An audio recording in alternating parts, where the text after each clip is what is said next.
Okay, hi boys and girls, it's Mrs. Nye, and I'm gonna try my very best to read you a bedtime story.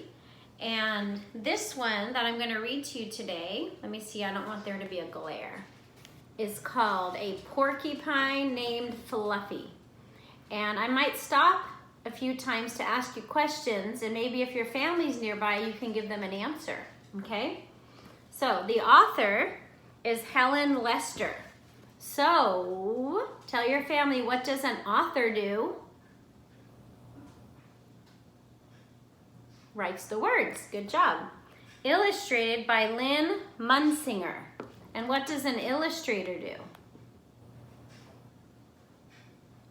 Right, draws the pictures. Excellent job.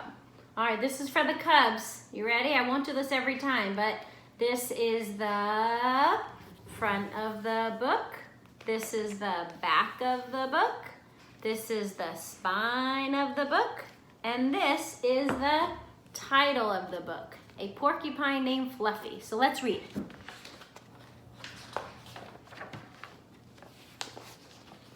All right, let me see how I can do this. When Mr. and Mrs. Porcupine had their first child, they were delighted. Now he needed a name.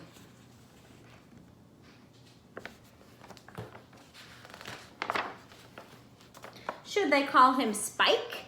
No, Spike was too common.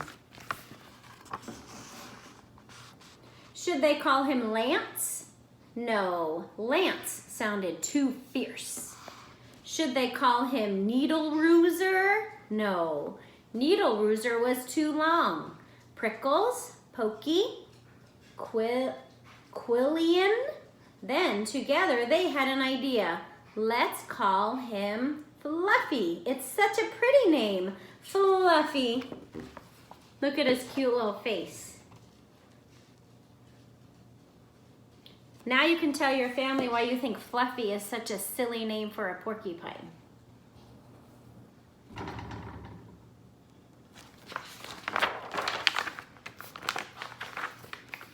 But soon there came a time when Fluffy began to doubt that he was Fluffy.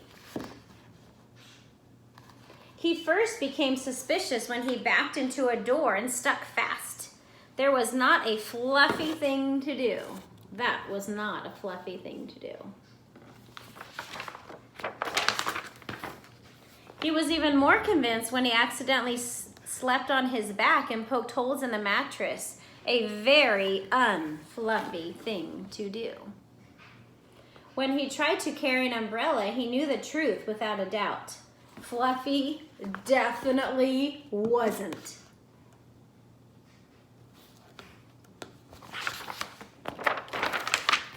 So he decided to become fluffier. Clouds are fluffy, he thought. I'll be a cloud.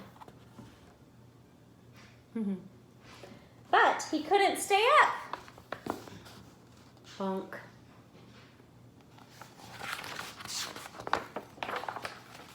I know, pillows are fluffy, he said. I'll be a pillow.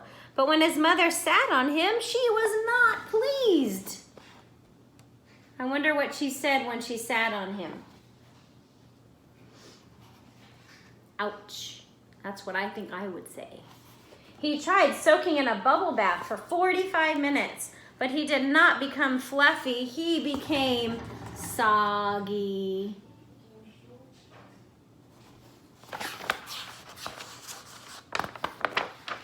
He tried whipped cream. He put a little on each quill. It was not easy, and it took more than half a day.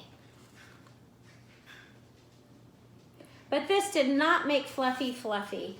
They should have called me Gooey, he sighed.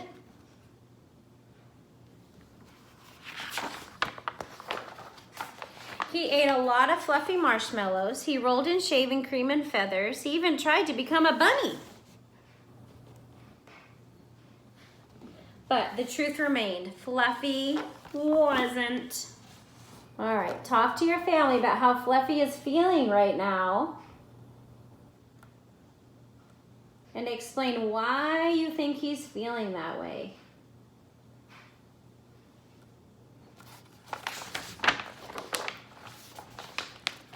One afternoon, Fluffy set out for a walk, trying to think of ways to become Fluffy. All right, this is a chance to tell your family, if you were Fluffy, what would you do right now to solve your problem?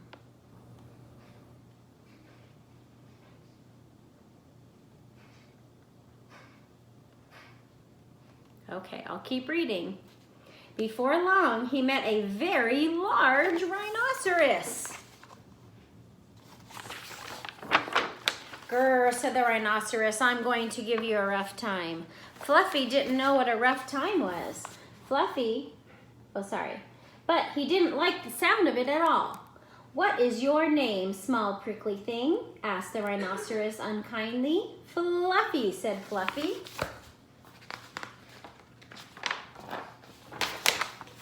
The rhinoceros smiled. Then he giggled. Then he laughed out loud. He rolled on the ground. He jiggled and slapped his knees. He roared with laughter. A porcupine named Fluffy, howled the rhinoceros. Fluffy was embarrassed, but he tried to be polite. And what is your name? He inquired. I can't say it, giggled the rhinoceros. Hubert? Suggested Fluffy.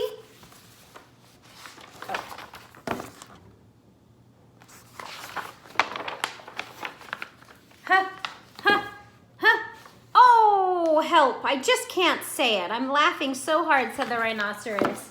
Harold? Or maybe Herman, asked Fluffy. No, gasped the rhinoceros. It's hippo!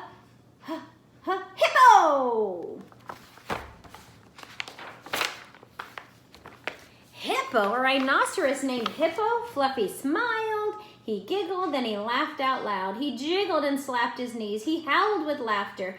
A rhinoceros named Hippo. Fluffy cried.